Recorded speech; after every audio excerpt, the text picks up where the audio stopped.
Marina, você quer fazer uma breve introdução antes da gente iniciar? Beleza. Então, pessoal, hoje nós vamos receber Felipe Ramos Carvalho.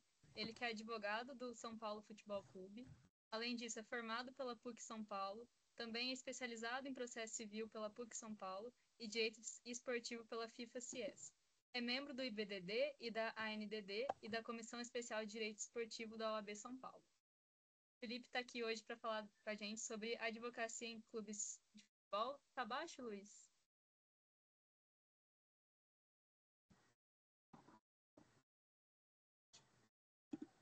Tá bem? Vocês podem Eu tocar tava vocês aí. mutado. Não, tô dando pra te escutar. É, aqui tá bom, né? Pode finalizar. Felipe, é uma honra ter você aqui no grupo com a gente. Fica à vontade, quando quiser. Obrigado, Marina. Obrigado pelo convite do GED. Sempre um prazer poder compartilhar um pouquinho da experiência do dia a dia dos clubes com vocês. É, Eu, talvez, quando compartilhar a tela, não vou vê-los. Eu vou estar sem o vídeo de vocês. Então, vocês podem falar, podem me interromper, fiquem à vontade, tá, pessoal? Bom, vamos Combinado. lá.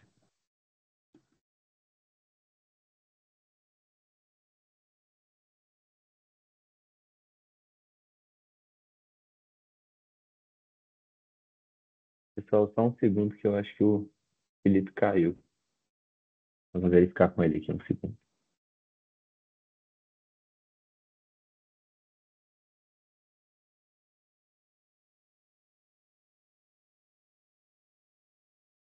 Meu áudio ainda tá baixo, gente? Marina, pra mim tá normal aqui. Sim, tá alto não, mas tá dando pra escutar bem. Beleza.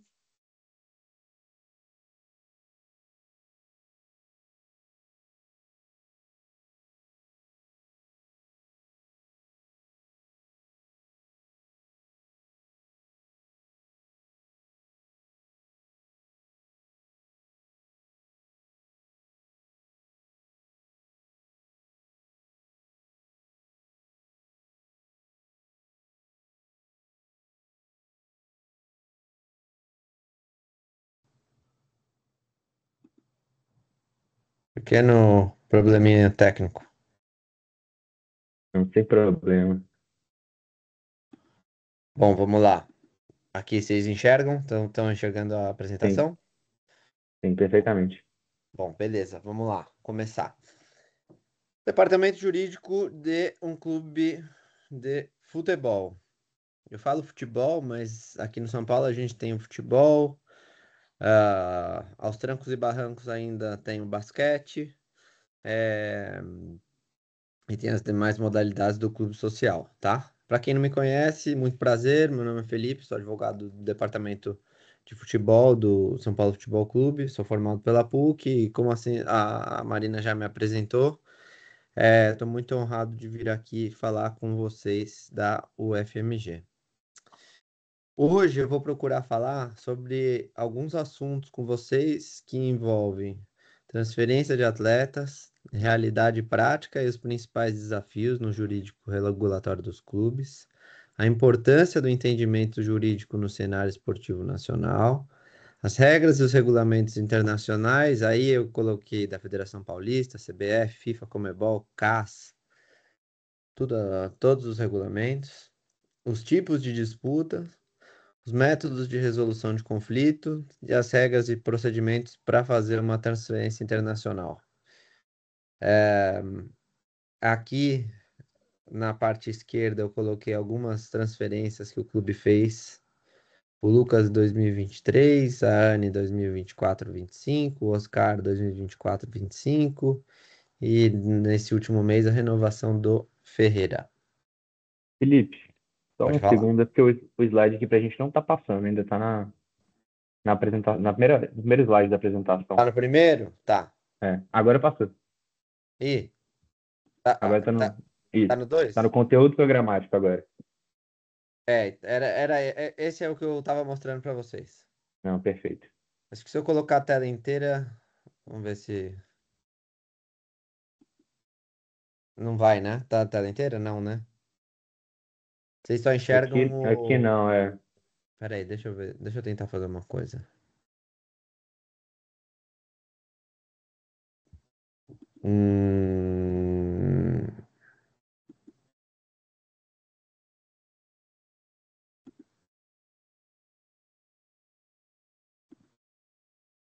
Tecnologia me pega, hein? Eu acostumei a usar o Google, a gente usa pouco o Teams, mas bom, deixa eu ver um negócio aqui. Vou parar e vou compartilhar a tela inteira. Vamos ver se agora vai. Agora tá indo? Tá na tela inteira? Agora foi. Agora foi. Foi. Isso tá, no, Aí isso tá trocou passando agora? também. Trocou. Realidade prática no jurídico Jurídico regulatório e dos clubes. regulatório dos clubes. Isso. Beleza. Então vamos Perfeito. lá. Desculpa, eu já sou um tiozinho, tá? Sofro com a tecnologia, tá? Me perdoem. Vamos lá. É, o que que é importante? Às vezes a gente olha para um clube de futebol, para um clube que seja, e fala assim, ué, para que precisa de um advogado? Um clube de futebol. Aí que a gente entende, pô, tem os contratos dos jogadores, certo? Que mais? Tem diversos desafios que a gente nem imagina, né? Então, eu coloquei aqui disputa contratual entre jogador, técnico, organizador de competição, patrocinadores, litígios decorrentes de questões financeiras, trabalhistas, direito de imagem, questões disciplinares, envolvendo os atletas, membros da equipe técnica. O que que é isso? Questão disciplinar envolvendo atleta e membro da comissão técnica. Por exemplo, o treinador do São Paulo, quando ele recebe um cartão amarelo e recebe um cartão vermelho, ele vai ser julgado no tribunal da federação ou no STJD da CBF, tá? E aí é a hora que o advogado entra em campo, porque aí tem que juntar todos os elementos de defesa para que ele tome o mínimo de partidas possível e a parte administrativa não atrapalhe a parte esportiva, né? E aí os demais processos que naturalmente decorrem das relações contratuais, né? O São Paulo, para jogar, por exemplo, uma competição, ele assina um contrato com o organizador da competição. A saber, o São Paulo vai jogar Libertadores, assina um contrato com a Conmebol. E aí tem que respeitar exatamente tudo que há nesse contrato da Conmebol. Porque se não respeitar, vai ter as punições, vai ter a disputa, né? Mais para frente eu vou mostrar para vocês, eu vou dar alguns exemplos práticos do que seriam essas disputas. E também as relações contratuais, que aí vocês já devem estar mais familiarizados, que são, por exemplo, um clube vai mandar um atleta embora, tem a multa no contrato. Um atleta quer ir embora do clube, tem a multa que ele precisa pagar para o clube. E todas essas questões podem ser resolvidas, se for nacional, na Justiça do Trabalho, se for internacional, perante o Tribunal da FIFA. O departamento jurídico dentro dos clubes de futebol é bem dinâmico. Tem muita coisa que cai para o departamento jurídico. Porque todos os órgãos que organizam as competições, todas as Comebol, CBF, Federação Paulista, Federação Mineira, todas elas têm o seu próprio estatuto, o seu próprio regimento, o seu próprio regulamento. Toda competição tem o regulamento específico da competição. Cada entidade tem o regulamento geral da competição e ninguém melhor para ler e interpretar regulamento que o advogado dos clubes, né? Além disso, o departamento jurídico do clube de futebol é responsável por fazer os contratos das transferências nacionais e internacionais, sendo que tenho que lidar com o TMS da FIFA, eu vou explicar mais para frente o que é o TMS, os prazos das janelas, registro na CBF e o certificado de transferência internacional. Além disso, os advogados responsáveis são responsáveis por preparar, elaborar, revisar, acompanhar todos os contratos, seja ele de atleta, treinador, patrocínio, direito de imagem. Gestão de litígio, tá? Tudo que causar um certo litígio vai para o departamento jurídico e aí o advogado tem que ajudar a resolver. Conformidade com o regulamento, né, como eu falei para vocês, tem que acompanhar, tem que estar inteirado, tem que entrar no site da Conmebol, site da FIFA, ver se lança circular, se lança regulamento novo, tem que ficar de olho. Há um tempo, não faz muito tempo assim, a Chapecoense acabou sendo expulsa, excluída da Libertadores, porque escalou um jogador irregular. Isso aí decorre da ausência de interpretação correta do regulamento, tá? E além disso, cada um desses tópicos que eu estou mencionando aqui para vocês, procurei trazer um exemplo prático, então eu vou acabar mostrando para vocês um pouco mais para frente, tá? Como eu falei para vocês, é sempre bom ter o conhecimento desses regulamentos, sempre bom ficar ligado, sempre bom entrar no site das instituições, ficar atento às correspondências, até mesmo na mídia. Às vezes o site das instituições não é muito claro, muito específico, e sai na mídia, sai no Globo.com, sai em outro portal, e a gente sempre tem que ficar bem atualizado. O que eu costumo fazer é, chego no escritório, abro o site da FIFA, abro o site da Federação Paulista, CBF, dou uma olhada, eles sempre publicam as novidades na parte de notícias, sempre dou uma olhada e vejo o que, que há de relevante. A gente consegue se antecipar bastante, consegue alinhar com a diretoria de futebol se sair alguma coisa. Recentemente, a FIFA limitou o número de empréstimos internacionais e a CBF replicou esse limite no regulamento geral de competições. E aí, como a gente entrou no site logo e viu que tinha saído isso daí, a gente organizou com o departamento de futebol e minimizou o impacto disso na janela de transferência. Contrato. Como é que funciona a elaboração de um contrato do atleta? Quando o clube está interessado em contratar um atleta, o agente ou o próprio clube contatam o agente do atleta, definem as bases contratuais e aí passam, uma vez definidas essas bases, o advogado entra em cena. Às vezes muito antes, às vezes até na hora da proposta já é necessária a intervenção do advogado. Por quê?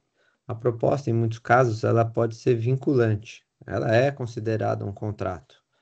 E aí, para evitar qualquer risco, para que não tenha nenhuma falha na elaboração da proposta até a fase de assinatura do contrato, sempre bom estar lado a lado com o departamento jurídico, o departamento de futebol alinhado com o departamento jurídico. Algum de vocês sabe quem é esse atleta que está na foto? Esse é um atleta Eu que, não. a- que atuou pelo São Paulo há alguns anos. O nome dele é Lucas Fasson. Em 2020, ele era atleta do São Paulo. O São Paulo fez algumas ofertas de renovação do contrato dele e ele não aceitou. E aí ele entrou com um pedido na FIFA para rescindir unilateralmente o contrato dele do São Paulo para jogar no La Serena. Qual que foi a alegação dele? O, o atleta alegou ter assinado um vínculo de 4 temporadas antes de fazer 18 anos. Isso, de acordo com os regulamentos da FIFA, não era permitido, mas era permitido de acordo com a Lei Pelé. Ah, o advogado errou a assinar esse contrato? Não. O que que aconteceu? Para proteger o atleta contra os clubes internos, contra os clubes nacionais, o São Paulo fez um contrato de 4 anos para ele. Mas já sabíamos que o contrato internacional só valeria por 3 anos. É o mesmo contrato, mas a validade desse contrato, apesar de ser de 4 anos, é, existe sim o risco dele conseguir a liberação, como de fato conseguiu, e foi jogar lá no Chile. Esse caso virou um processo tanto na FIFA quanto na Justiça do Trabalho. Na FIFA, o atleta ganhou e conseguiu ser liberado para jogar no Clube La Serena, que é um clube chileno. Mas o atleta entrou também com uma ação na Justiça do Trabalho, São Paulo reconviu dessa ação. E o que aconteceu? A justiça entendeu que o atleta agiu de má fé e, em primeiro grau, o atleta tinha ganho a ação, conseguiu a liberação, só que em segundo grau, São Paulo conseguiu reverter essa decisão, e aí o atleta foi condenado a pagar a multa para o São Paulo, né, no valor de 7 milhões de euros, além dos honorários advocatícios, ou seja, o atleta quis dar uma desperto, saiu, lógico, ainda tem que esperar acabar o processo, tá nos tribunais superiores, mas o que aconteceu até agora foi, ele entrou com a ação, ganhou em primeiro grau, estava livre, não ia ter que pagar nada. Em segundo grau, a justiça reverteu esse entendimento e declarou o atleta culpado pela rescisão e necessário arcar com a multa. Qual que foi a providência que a gente adotou aqui internamente? Dada a repercussão desse caso, a gente recomenda ao máximo fazer contrato com menor de 18 anos até 3 anos, mais de 18 anos até 5 anos, que é o que é autorizado pela Lei Geral do Esporte, que agora está em vigor, e também pelos regulamentos da FIFA. Litígio trabalhista administrativo, mais um. Esse daí é mais conhecido em Minas Gerais. Quem é esse daí? Um palpite? Alguém conhece ele?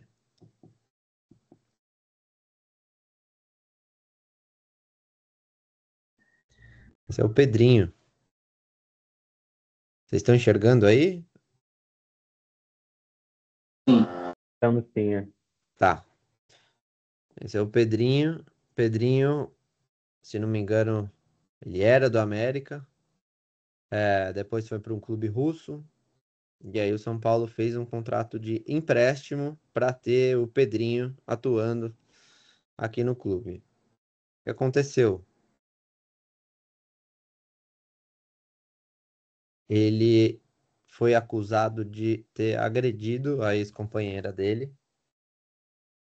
E aí, com isso, o São Paulo abriu uma investigação interna para apurar todos esses fatos. O que aconteceu?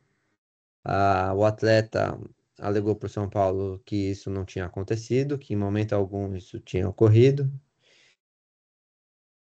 E após todas as sindicâncias internas e tudo mais, o São Paulo decidiu por terminar o contrato do atleta. O atleta, não contente, entrou com uma reclamação, alegando ter sido lesado pelo São Paulo. Mas, depois do São Paulo apresentar a defesa, foi demonstrado que o São Paulo tinha razão nesse caso e o atleta perdeu, né? Qual que foi o problema aí envolvendo, inclusive, a questão internacional? Como isso era um empréstimo, o clube russo, que detinha os direitos do atleta, quis cobrar do São Paulo o período integral do empréstimo. O São Paulo falou, não, eu só fiquei com ele 6 meses, por que que eu vou ter que pagar todo o período do empréstimo? Eles entraram com um processo na FIFA, cobrando a integralidade do valor, e aí a FIFA deu razão para o São Paulo mais uma vez, determinando que fosse pago só o período que o atleta permaneceu aqui. Felipe, Oi, eu tenho uma dúvida quanto à atuação de vocês, do jurídico interno, nesses casos, assim, um pouco certo. mais específicos, digamos. Você tem alguma parceria com o escritório de fora, que sejam mais especializados? Por Tem, exemplo, nesse caso do Pedrinho, tem até uma esfera criminal envolvida, né? Até uma análise de tem, risco, tem. condenação. A gente faz toda a condução interna do caso, mas cada área tem um prestador de serviço terceirizado, especializado no procedimento, né? Na parte Entendi, trabalhista tem um terceirizado trabalhista, na parte penal tem um especializado em criminal, e assim por diante. entendi. Obrigado. Até porque é meio humanamente impossível a gente Sim, resolver tudo, então exatamente. é sempre bom a gente ter um auxílio externo. Esse caso que eu coloquei aqui na tela causou maior rebuliço no futebol sul-americano, em 2021, se eu não me engano. Alguém sabe por quê? Alguém lembra por quê? Alguém chegou a acompanhar alguma coisa sobre isso? Não? O que acontece? A Conmebol, ela proíbe o marketing de patrocinadores que não sejam o da competição, vinculados com a competição. O que aconteceu nesse print? O que aconteceu nesse post do São Paulo? São Paulo fez um post falando sobre o fim do jogo e colocou os patrocinadores do clube. A Conmebol entende que essa prática é considerada ambush marketing, marketing de emboscada, que serviria para dar publicidade e visibilidade para os patrocinadores do clube às custas da Conmebol. E aí, com isso, aplicou uma multa de US$ 50.000 para o São Paulo. Não foi só o São Paulo que tomou essa multa. São Paulo, Internacional, Fortaleza, Atlético Mineiro. Todos os clubes, quando foi lançada essa regra, tomaram essa multa. É um absurdo, porque você tomar US$ 50.000 de multa por essa mínima exposição dos patrocinadores não faz sentido nenhum. E outra, são os patrocinadores do clube e a rede social é do clube, não faz sentido nenhum. Mas enfim, a gente precisou fazer a defesa, precisou levantar todos os elementos com o departamento de marketing, departamento de comunicação, mas não teve jeito. Nesse caso, a gente não conseguiu ganhar e ficou de lição. Porque depois, como o valor dessa multa é muito alto, é, a gente faz quando quer fazer um evento, quando quer fazer uma publicidade, quando quer fazer alguma coisa diferenciada, faz um ofício, questiona a Conmebol antes para perguntar, Conmebol, tem alguma violação aqui? Vocês enxergam algum tipo de violação aqui? Por mais que o regulamento seja claro e por mais que a gente procure sempre atender o quanto determinado, alguma coisa pode passar. E aí, por isso que o pessoal resolve fazer a consulta agora, toda a publicidade que vai sair. Aqui eu só estou falando um pouco sobre essa multa que o São Paulo tomou. E aí eu vou trocar para o assunto de transferência de atletas. Algum de vocês trabalha com futebol? Já trabalhou com transferência de atletas? É super específico. Quem está no direito esportivo trabalha bastante. Enfim, o que é uma transferência de atleta? É quando um jogador passa de um clube para outro clube, né? Normalmente existe um acordo, tá, entre as partes, seja atleta, clube de origem ou clube de destino, ou apenas entre duas partes, tá? O atleta e o clube de destino, ou o atleta e o clube de origem, tá? O que normalmente acontece? Rescisão do contrato que está vigente e a elaboração de um novo contrato com o clube de destino.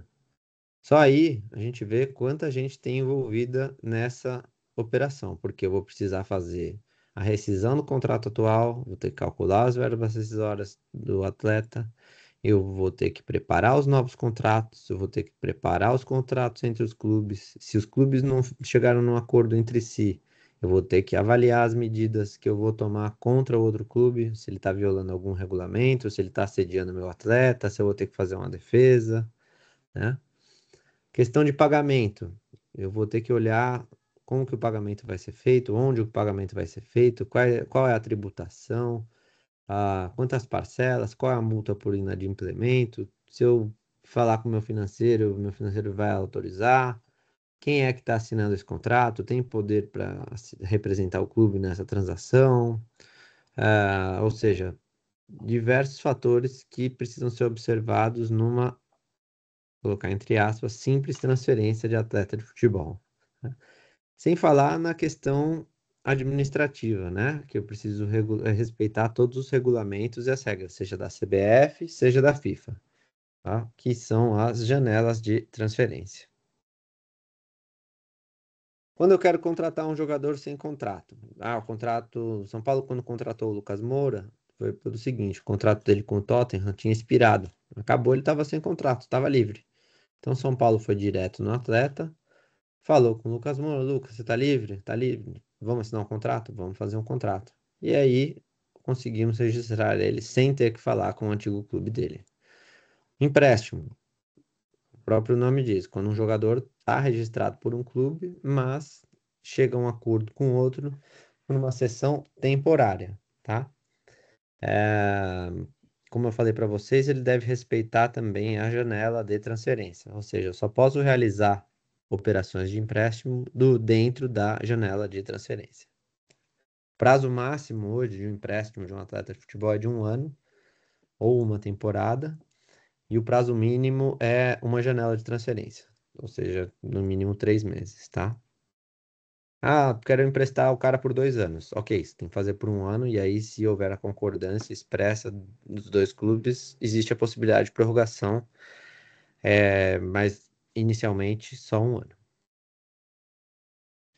E aí, quando tem o retorno do empréstimo, ele volta para o clube, reativa todo o contrato dele, reativa o cadastro dele no RH, volta a pagar FGTS e tudo mais.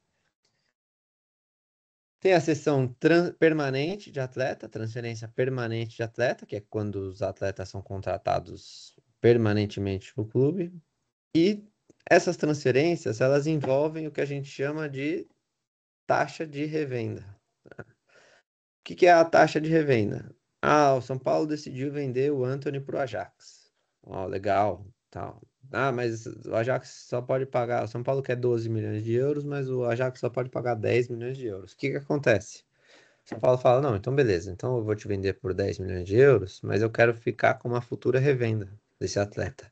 Quero ficar com 20, 15% do que o seu time lucrar com ele no futuro. Pode ser? Pode ser, legal. Todo mundo coloca no contrato e aí, se ele for vendido posteriormente, todo mundo fica feliz. Eu trouxe aqui alguns números que a FIFA disponibilizou no site deles sobre as transferências dos atletas em 2024. Ah, Felipe, estamos em 25. Eu sei, mas a FIFA ainda não soltou o relatório de transferências de 2025. Então, eu vou usar os números mais atualizados que a gente tem, que é o de 24. Se a gente olhar, é muito impressionante, que são 8,6 bilhões de gastos com taxa de transferência internacional de atleta. É o segundo maior valor desde sempre. O maior foi ano passado. Transferências, olha quantas transferências internacionais ocorreram no futebol só masculino em 2024. 22.779. Haja advogado para avaliar todas essas transferências. Todas as transferências, como eu falei para vocês, envolvem no mínimo 3 contratos, que é a rescisão do contrato com o atual clube, novo contrato com outro clube e o contrato entre os clubes. Um número que vem numa crescente muito legal é o gasto de transferência com o futebol feminino. Olha lá, 15,6 milhões de dólares. É mais do dobro do que era no ano retrasado, né? É muito legal esse número. Olha o número também de transferências femininas, 2.284. É muito atleta sendo transferida, muito atleta mesmo. E aí o futebol amador também, uma porrada de transferência. Ou seja, esses são alguns números do mercado para vocês verem o quanto o serviço de um profissional jurídico é exigido nessa área.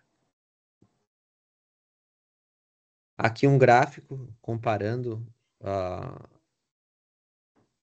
os números de transferência internacional no futebol masculino por ano. Aqui, os valores envolvidos nas transferências, como eu falei para vocês, só em 2023 que ele foi superior ao de 2024. Foram quase 10 bilhões em 2023. Em 2024 a gente ficou com apenas 8,6 bilhões. E aqui o número de transferências do futebol feminino. Olha que crescente legal. Olha quanto vem se desenvolvendo, vem se profissionalizando, o quanto essas atletas estão sendo transferidas. E aí os valores, olha lá. Maior que nunca. 15,6 milhões de dólares, quase 3 vezes o que foi gasto em 2023. A gente vê que é um mercado emergente e que vai demandar muitos profissionais, vai demandar especialização.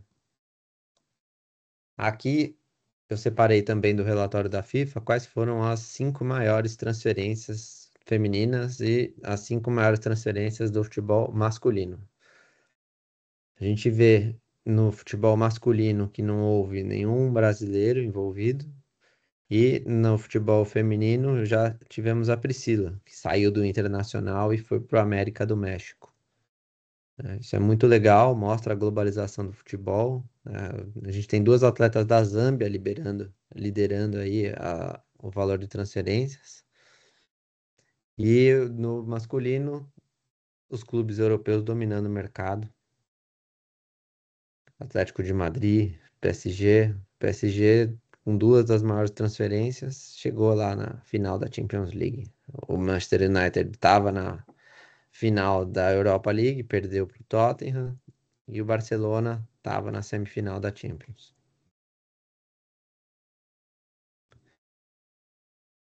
Além das taxas envolvidas nas transferências, o que acontece? Para fortalecer o desenvolvimento dos clubes de futebol, o que a FIFA fez? A FIFA criou um mecanismo de solidariedade e o treinamento e a compensação pelo treinamento. O que é isso? Todos os valores envolvidos na transação dos atletas, de todos os valores, uma parte é revertida para o clube formador do atleta. Ou seja, os clubes formadores vão receber até 5% do que dos valores que foram envolvidos nas futuras transferências dos atletas. Se for transferência nacional, até 6%, tá? De acordo com a Lei Pelé. E aí, o que acontece? Esses valores por compensação de treinamento não estavam sendo pagos pelos clubes da maneira correta. Tava ficando muito dinheiro na mesa. E aí, o que a FIFA fez? Falou: olha, eu vou começar a organizar essa bagunça. Tem muito dinheiro aqui, tem muito dinheiro que não está sendo pago. Eu vou criar um sistema para organizar isso daí. E aí nasceu a Clearing House. E a Clearing House está em operação desde o final de 2022 e ela regula esse pagamento entre os clubes. Ou seja, vou explicar de uma maneira bem simples como funciona. Quando eu vou fazer uma transferência de um atleta, eu tenho que registrar no site da FIFA. Essa transferência ela gera um passaporte desportivo do atleta. Todos os clubes que o atleta participou, que teve sua formação, tem lá o seu percentual e o período que ele participou nesse passaporte. A FIFA automaticamente faz o cálculo de qual o valor da transferência, qual valor seria devido a título de solidariedade e demanda dos clubes, quem comprou o atleta que faça o pagamento e o clube que formou o atleta que receba o pagamento. Tudo isso pelo FIFA Clearing House, que é um mega sistema criado pela FIFA. No começo deu algum problema, os clubes não estavam conseguindo se cadastrar direito, mas agora está super funcionando, é um aliado muito importante dos clubes. Aqui o que eu falei para vocês mais cedo é o sistema que organiza a transferência dos atletas, tá? Se for o atleta nacional, é o Gestão Web da CBF, e se for internacional, é o TMS da FIFA. O que está acontecendo? A CBF está integrando os 2 sistemas, ou seja, vai ficar só o TMS para fazer esse tipo de transferência. E aí eles estão chamando de TMS e DTMS, que é o Domestic TMS.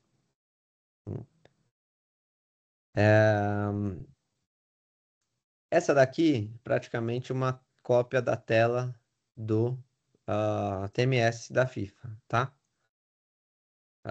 Eu fiz uma simulação aqui como se eu estivesse contratando o Cristiano Ronaldo. Aqui tem um ponto importante, que é muito bom falar para os alunos de direito. Os sistemas da FIFA não funcionam em português. Sempre ou em espanhol, ou em inglês, ou em francês, que são as 3 línguas oficiais da FIFA. Então eu recomendo que, se você deseja atuar nessa área, você invista na sua formação, invista nos cursos de idiomas para que você possa ter o domínio de uma língua que não a sua língua materna, saber o português. Você fala inglês, que você fala espanhol, para que possa ampliar e eliminar barreiras nessa sua carreira, tá? Voltando aqui, vou colocar no canto superior direito, está informando que a próxima janela de transferências só vai ser em 10 de julho de 24. Tá desatualizado, mas 10 de julho de 25, tá? A partir do dia 10 de julho de 25, eu vou poder fazer a contratação ali no ponto superior esquerdo, vocês vão ver permanente, empréstimo ou amador permanente, tá? Ou internacional ou doméstica. Tá? Eu posso tanto contratar quanto liberar. Esse é um print screen real do sistema de transferência da FIFA, tá? Eu coloquei a simulação que o São Paulo vai contratar o Cristiano Ronaldo. E aí, outro ponto importante quando você vai fazer a transferência de um atleta. Tá vendo que eu digitei Cristiano Ronaldo e apareceu esse monte de Cristiano Ronaldo? É importante saber a data de nascimento. Se eu não tiver a data de nascimento, tenho que saber a nacionalidade, tenho que saber o Player ID, que é o ideal, né? Mas o Player ID é muito difícil da gente saber. Então a gente costuma ficar com nome, sobrenome, data de nascimento e nacionalidade, tá?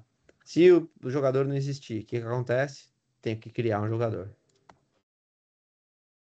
Ah, vamos lá. Hoje ele está registrado no Al Nassr, né? E aí eu tenho que informar para a FIFA. Tem um contrato com o antigo clube ou não? Não tenho contrato com o antigo clube. Aí eu posso clicar nos dois aqui.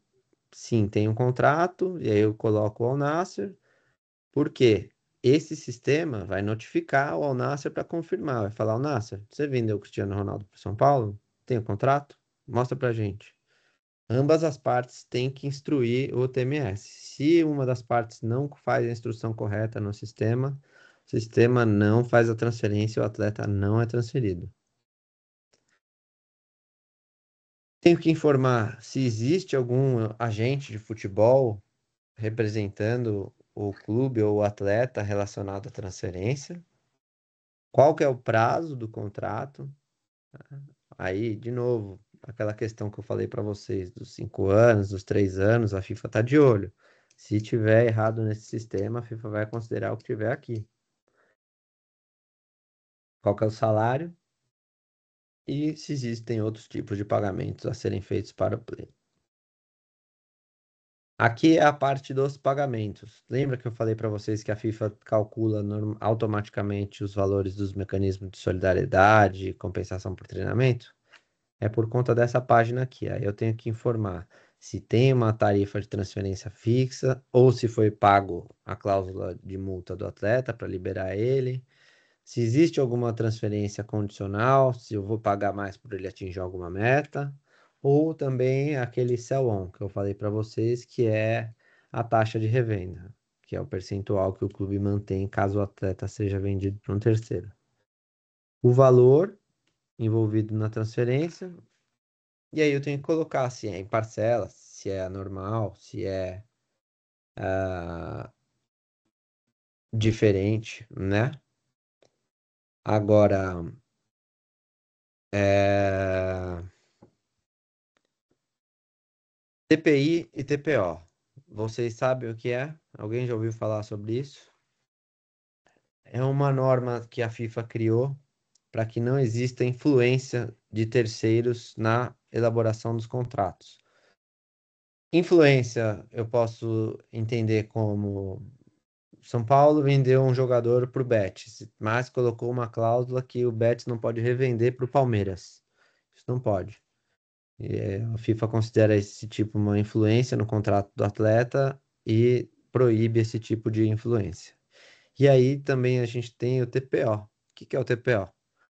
É a proibição de terceiros alheios ao futebol terem participação nos atletas. Ou seja, não sei se vocês acompanharam o caso do Neymar, a DIS, que era um grupo de investidores relacionado ao supermercado Sonda, tinha uma parte dos direitos econômicos do atleta. Atleta não é mercadoria, atleta não é fundo de investimento. E a FIFA deu um jeito de proibir isso daí. E qualquer contrato que preveja que essa distribuição de direitos econômicos do atleta ocorra entre terceiros é inválido nas normas da FIFA.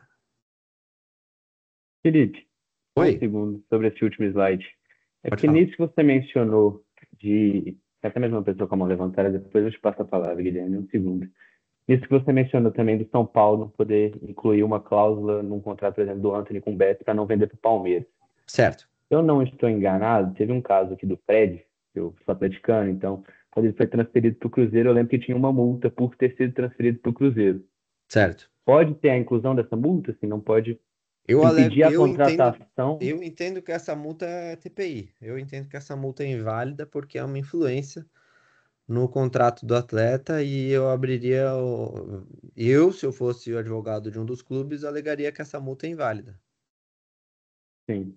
Eu Entendeu? não cheguei a estudar o caso a fundo, então eu não sei que fim teve, mas eu lembro que na época teve essa discussão, se Eu entendo a que multa era esse é o devida ou exemplo não. clássico. O exemplo clássico de TPI. Ah, se você terminar o contrato, não pode ir para o outro time. Exemplo clássico de TPI. Mesmo que a proibição seja, no caso, uma multa, né? Que aí seria um Porque impeditivo, digamos você assim. quer uma influência. Querendo ou não, a multa é uma influência. Eu não posso Perfeito. influir na decisão, na tomada de decisão do atleta. O que a FIFA está pretendendo aí é a proteger o mercado mesmo, para que o atleta não deixe de tomar uma decisão com base numa multa ilegal e abusiva. Pode falar, Guilherme, tá com a mão levantada. Vocês me escutam? Sim. Então, eu queria perguntar se esse registro todo na FIFA, nesse sistema que você mostrou, Uhum. ele é requisito de validade, de existência ou de eficácia da contratação do jogador?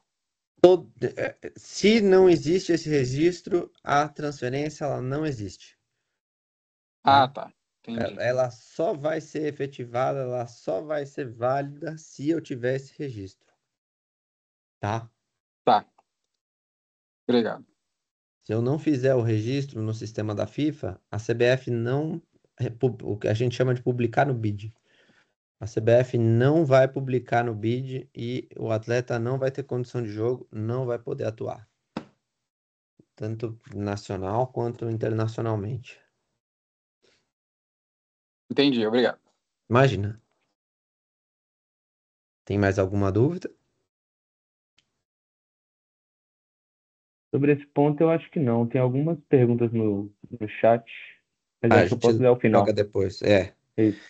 Eu separei aqui um caso para estimular um pouco aqui a discussão, que é o caso do Lucas Perry e do Adrielson quando eles foram para o Botafogo. Ah, não sei se vocês acompanharam o caso, né? O que acontece? O Textor, ele notadamente é proprietário de um conglomerado de clubes e fez uma transferência baixa entre clubes do mesmo grupo para ter que pagar a menor taxa de revenda para os outros clubes. O São Paulo tinha um percentual do Lucas Perry e o Adrielson tinha um percentual do Fortaleza. E aí, o que aconteceu? O Textor já estava com os dois no Botafogo, falou: bom, vou mandar para o Lyon, são do meu clube, vou pagar nada, vou dar um preço no mercado. E isso causou maior rebuliço no mercado aqui, porque, pô, como assim? Você vai vender para o seu mesmo clube? E infelizmente a gente não tem uma legislação que proíba isso daí. Então eu coloquei aqui mais para reflexão de vocês mesmo, porque é um assunto que está em evidência, um assunto que vai ser bem discutido, que é a questão do MCO, né? Vou fazer transferência entre atletas do mesmo grupo econômico, vou prejudicar os mecanismos de solidariedade, eu vou prejudicar o ecossistema do futebol. Fair play econômico, que algumas ligas já têm, a brasileira está em desenvolvimento, né? Então, são N questões aí envolvidas e quem gosta de direito esportivo tem que se aprofundar nessa área porque é o futuro, né? É o presente, mas vai trazer grandes discussões jurídicas no futuro. Vamos lá para as perguntas? Eu tenho uma sobre esse caso, inclusive, só para já engatar que está no slide. É Tá, mais pode uma falar. pergunta de opinião mesmo, né? Como você mencionou, que não tem nenhuma Uhum. legislação específica tratando sobre o tema. Você acha que nesse caso, uma possível punição seria para o Botafogo, para o Lyon, para a holding do Texto? É, Olha, atualmente, como não existe uma proibição, como essa questão ela é meramente moral, ética, eu acredito que não vai existir nenhuma punição para o Botafogo. Não existe nenhum regulamento da FIFA proibição de transferência de atletas entre o mesmo conglomerado. O que existe é o fair play financeiro na França, o que existe é o fair play financeiro lá na Inglaterra, mas aí cada associação vai aplicar a punição como bem entender, mas a título mundial eu acredito que, infelizmente, não vai existir nenhuma punição para o Textor. entendi. Porque tem o caso também do próprio Almada, né? Que assim, Sim, ele sim, são foi vários. a título de empréstimo, mas na verdade ele é do Lyon, né? Só para burlar o O fair play fair play. financeiro. É. Pode passar a palavra aí para o João, tá com a mão levantada.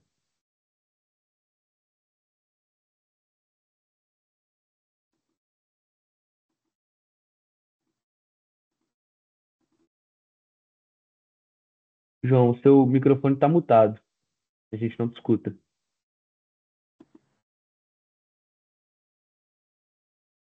Ainda não.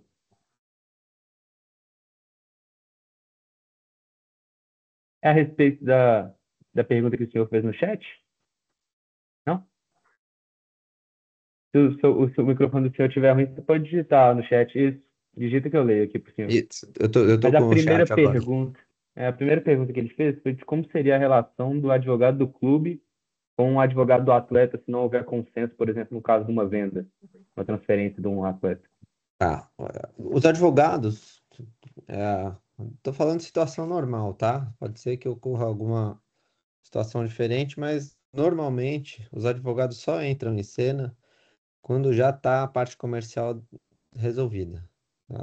Os advogados dificilmente vão traspassar as barreiras aí comerciais. Tá? Como essa é uma questão comercial, a parte dos advogados é apenas colocar no papel o que já foi decidido. Se não foi decidido, deixa para a diretoria do futebol, deixa para. Se surgiu um entrave entre advogados, fala assim, pô, mas esse valor é líquido, não é bruto. Não é líquido, não é bruto, então eu não vou assinar. É o que acontece, volta para a parte comercial, quem estava fazendo as bases comerciais, e aí essa decisão é tomada diretamente pela diretoria. Só engatando também nessa pergunta, como que é essa relação com os dirigentes do clube, do jurídico interno, assim, na hora que vocês Ah, fazem, por exemplo, tem que ser muito próximo, tem que ser muito próximo. A gente tem que estar sempre de olho no celular, sempre do lado deles, sempre. Às vezes eles perguntam, por que o advogado tem que ir todo dia no clube? Por isso, porque o futebol é muito dinâmico, toda hora tem novidade, toda hora tem uma contratação, tem um problema numa contratação, tem uma cláusula que não ficou muito clara no contrato. E tem que estar lá no dia a dia, tem que ver, tem situação que é mais delicada, tem que fazer com urgência, tem outras que dá para segurar um pouquinho. É sempre, é sempre bem dinâmico. O nosso trabalho é bem dinâmico. Tá ouvindo agora? Agora sim, O Felipe falou que era um tiozinho, eu sou um tiozão, né? Eu esqueci de ligar o microfone. jamais. Eu até, tem aquela cláusula entre os times, né? Empresta para o outro, aí se for jogar contra o time, tem que pagar Paga um lá uma milhão. multa, etc. Isso a pergunta é legal? É um acordo? E quem é bom para quem isso? Vamos lá. Essa é uma cláusula que já deu problema no passado e a CBF ela regulamentou essa cláusula. Então ela é uma cláusula legalizada, tá? tanto a FIFA quanto a CPF, eles autorizam quando o atleta está numa sessão temporária, caso seja de comum acordo, pode sim existir uma multa para que o atleta não enfrente o seu clube de origem, tá? Mas só vale para o clube de origem. Não tem, por exemplo, o São Paulo não pode impedir o atleta de jogar contra o Atlético Mineiro. Não, essa seria uma cláusula TPI, essa seria uma cláusula que infringe os regulamentos. Mas entre os clubes, sim, a CBF e a FIFA já autorizam e regulamentam essa questão. Em termos práticos, assim, aí é curiosidade. É bom para quem? Olha, é bom pro time que empresta para não tomar o gol do ex, né? Porque a lei do ex você conhece, né? Ela existe de verdade. E também para não criar um mal-estar, né? Depois o atleta volta de empréstimo, entrou no jogo, fez o gol contra o time, aí volta do empréstimo, sendo que pode ter causado um mega prejuízo para o clube. Não é legal, né? Tanto para o atleta quanto para o clube que detém os direitos dele. Aqui em Minas teve há pouco tempo o goleiro, né, do América e do Atlético, né? E acabou que até que o reserva entrou e ainda tomou o frango lá e tal. Isso foi o... É isso, é isso. O Corinthians pagou o Flamengo pro Hugo jogar a semifinal, né? E perdeu. Quem mais pagou? O Atlético Goianiense pagou pro São Paulo. O Jean, quando o Jean, goleiro do São Paulo, estava lá no Atlético, pagou para jogar. O pessoal lembrou aqui no chat também do caso do Rodinei, que o Internacional pagou o Flamengo Pois para é, jogar. pagou uma bala. O empresário disse que pagou, né? Uma bala e não deu certo. Assim, não funciona. O futebol a gente sabe, não é uma ciência exata. Às vezes o cara tá jogando muita bola, vai pagar a cláusula pro cara jogar, o cara não vai jogar nada, infelizmente. Mas é do futebol, né? Que a gente gosta tanto.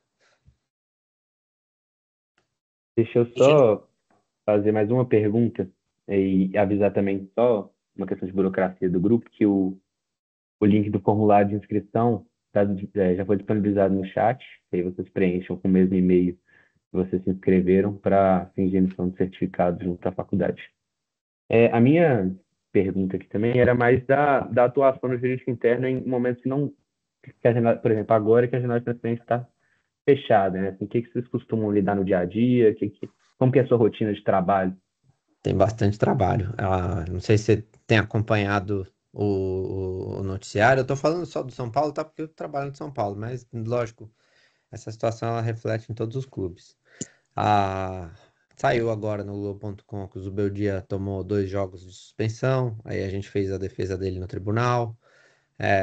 Saiu a renovação dos atletas agora, do Luca, do Ferreira, que são os atletas que estavam em Cotia, e estão no profissional, então a gente faz a renovação desses contratos, né? E tem todo o dia a dia dos atletas de base, né? Os atletas que já estão no clube, apesar da janela de transferência estar fechada, o nosso dia a dia não para. Os atletas que já estão no clube estão tendo seus contratos renovados. A gente vai refazendo os contratos que já estão vigentes, né? Então é bem dinâmico, não para nunca, nunca.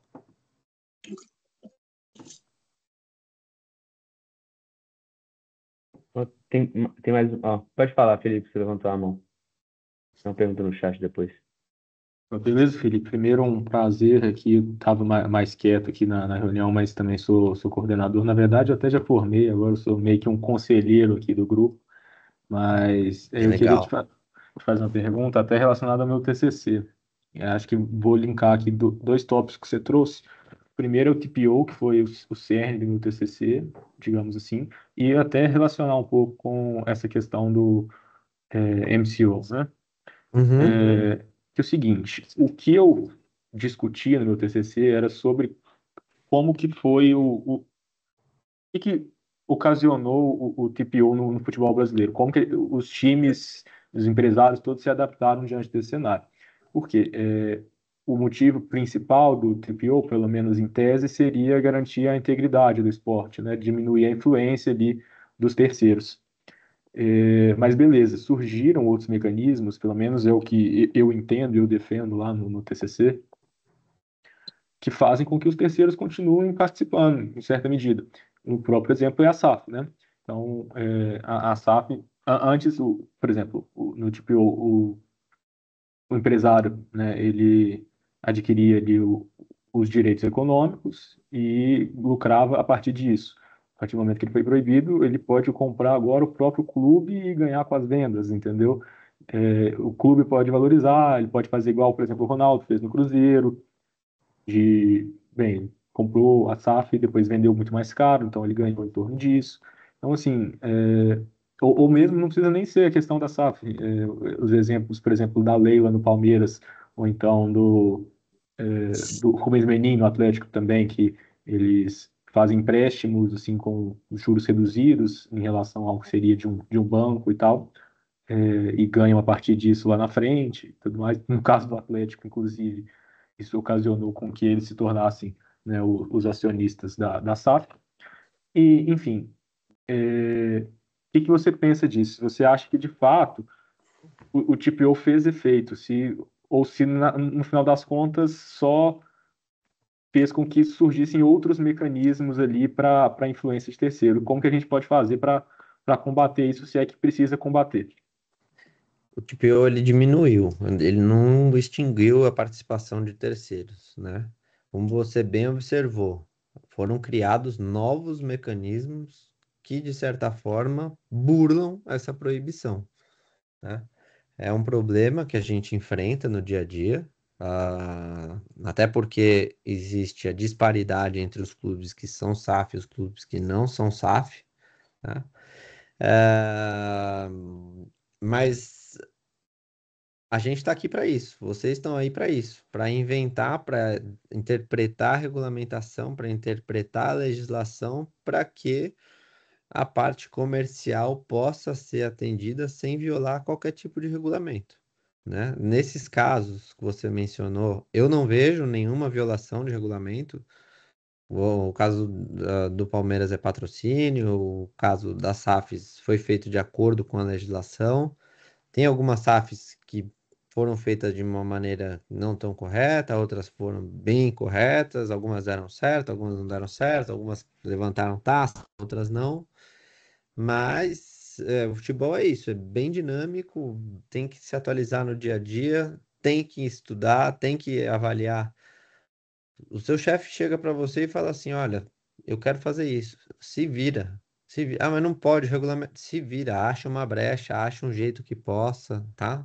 Esse é o trabalho do advogado, esse é o trabalho do departamento jurídico, viabilizar as decisões comerciais. Se aí, se por um acaso não der certo, aí você fala, olha, a gente tentou todos os meios jurídicos possíveis, mas infelizmente não deu. Mas cabe ao advogado aí orientar e buscar uma solução que não viole nenhum regulamento. Excelente, é isso aí, eu estou de acordo. Eu não acho que houve uma violação ao TPO. Exatamente, eu acho que o povo arrumou o jeito de burlar, entendeu? Porque é isso, futebol é um negócio, não tem muito como querer evitar, assim, eu acho que tem que, claro, regulamentar para não virar bagunça, né? Uhum. Mas não tem muito como escapar, acho que é esse que é o ponto. E agora, por exemplo, é a mesma lógica, essa questão do MCU, acabei que eu nem fiz a relação tão clara, mas porque, beleza, não tem nada de legal até o momento, mas até que ponto essa influência não está desproporcional ali, não está favorecendo mais um clube do que outro, até que ponto o Textor não está tendo uma influência muito forte nos clubes em que ele participa e tal. Então, acho que é essa discussão que a gente tem que ir tendo aos poucos mesmo. Bem válida essa discussão e com certeza vai ter bastante desdobramento aí para frente. Excelente. Eu acho que se ninguém tiver mais perguntas, eu vou ler a última pergunta do chat aqui. É do Thiago. Ele perguntou se no caso de um possível patrocínio conflitante entre jogador e clube, como que se dá esse consenso? Boa pergunta, bem legal.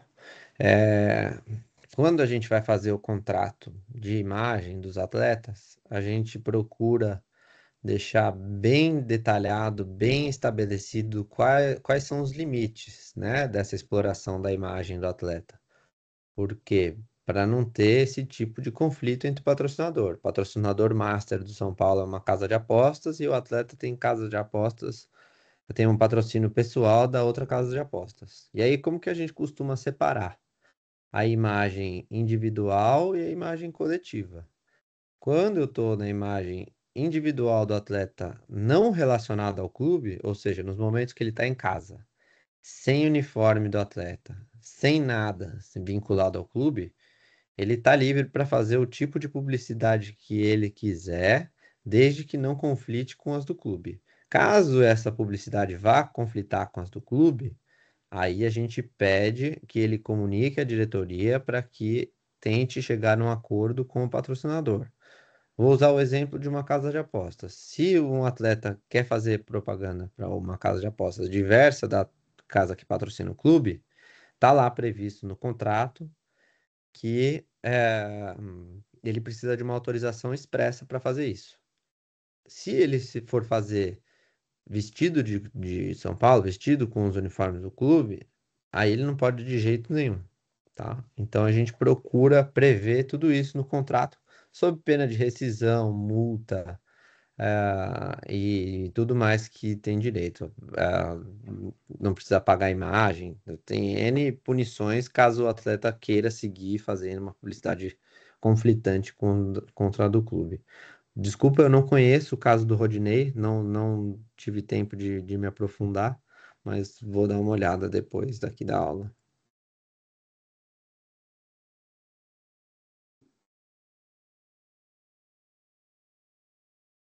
Eu acho que o caso do Rodinei, inclusive, ele tinha mandado antes, quando a gente estava falando daquela multa do empréstimo. Acho que não sei se tem alguma coisa relacionada ao conflito de patrocínio. E tem uma última pergunta aqui da Carolina Magno.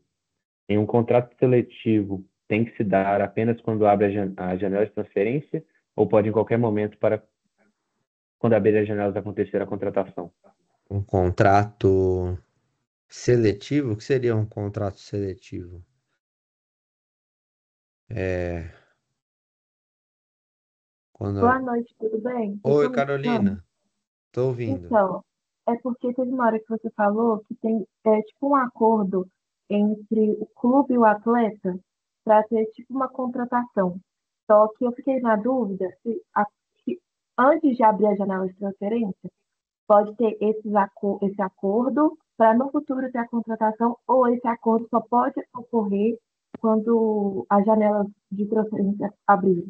Não, vamos lá. O que tem de legislação sobre o período de contrato é o seguinte: os atletas podem entrar em negociação com outros clubes a partir de 6 meses do término do contrato. Ou seja, nos últimos 6 meses de contrato, o atleta já pode negociar com outro clube a sua transferência.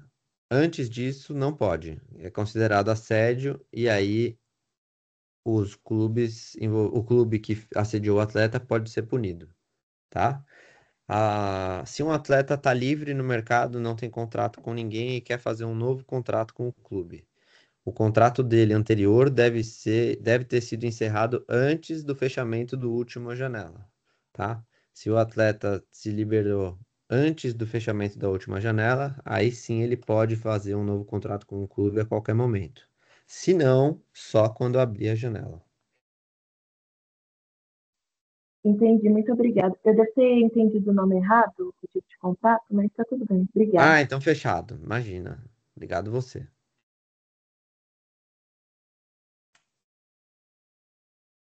Bom, se ninguém mais tiver pergunta, acho que a gente pode fazer o encerramento aqui. Queria te agradecer mais uma vez, Felipe. Eu que Para agradeço nós pelo convite. é bem valiosa essa participação de alguém que trabalha em clube. Aqui nós temos muitos alunos da graduação, muita gente que ainda está formando e deseja trabalhar no meio do futebol, com direito desportivo.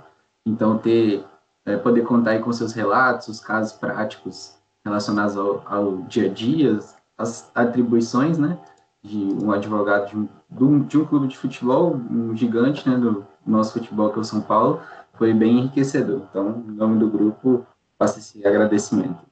Obrigado, João. Obrigado a todos pelo convite. Eu falei bem rapidinho sobre